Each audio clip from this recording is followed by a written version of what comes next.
Moving to the seventh part, we have the expression 5y square minus 20y minus 8z plus 2yz. We have to factorize.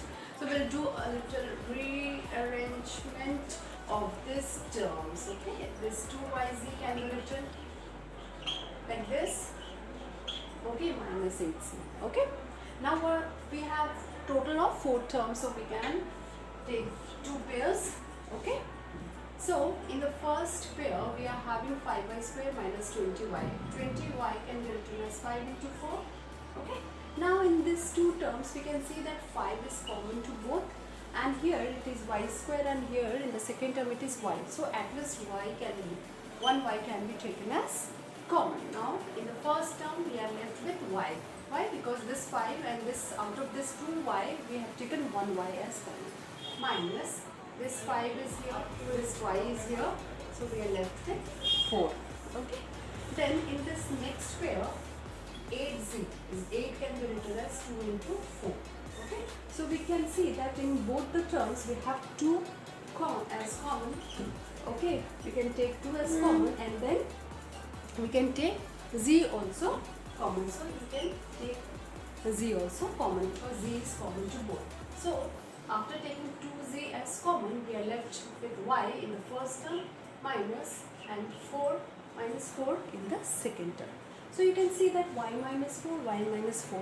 In both the terms, y minus 4 is common. So y minus 4 can be taken common again. Then we are left with 5y plus 2z. So this is the way we have to factorize this expression. Okay. In part, we have the expression 10ab plus 4a plus 5b plus 2. Okay. So we are having 4 terms here. So we can make the pair, okay, containing 2 terms each.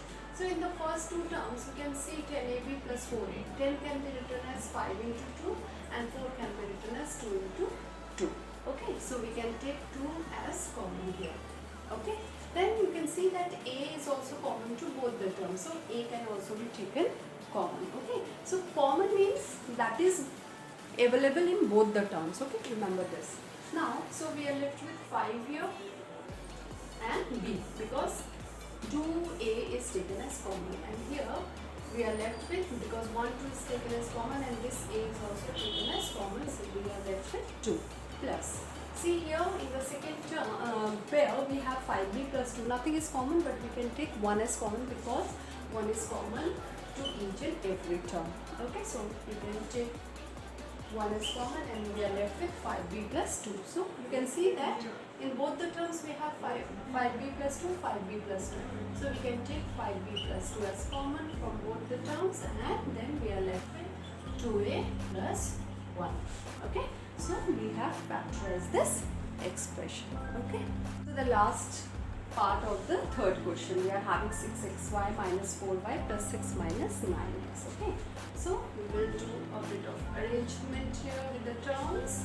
This minus 9x you can write prior to this 6. Okay. Now we have got 4 terms, and we can take 2 terms in a pair. Okay. This and this. So you can see 6xy minus 4y in the first pair. 6 can be written as 3 into 2, and 4 can be written as 2 into 2. Okay.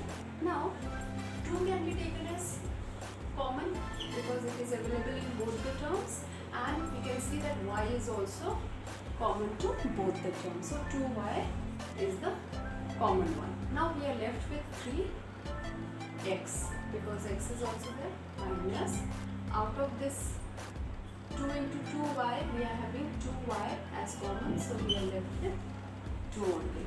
Okay. Now minus, here 9 can be written as 3 into 3, and 6 can be written as 3 into 2. Okay. So we can see that in these 2 terms, only 3 we can take as common. Okay. Here I am taking minus 3 as common. Okay. So we are left with 3x, because 1 3 is taken as common, and this plus sign will change into minus y, because minus, because I have taken minus 3 as common.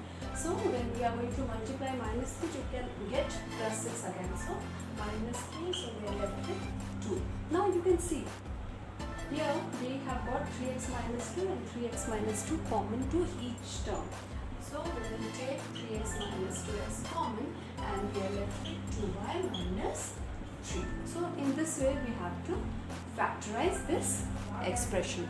Okay, hope you all have got that explanation, and if you are really liking my videos and if you are following the explanation, then kindly subscribe the channel and refer my videos and channel to more and more people and ask them to subscribe as well, and don't forget to hit the like button. Thank you.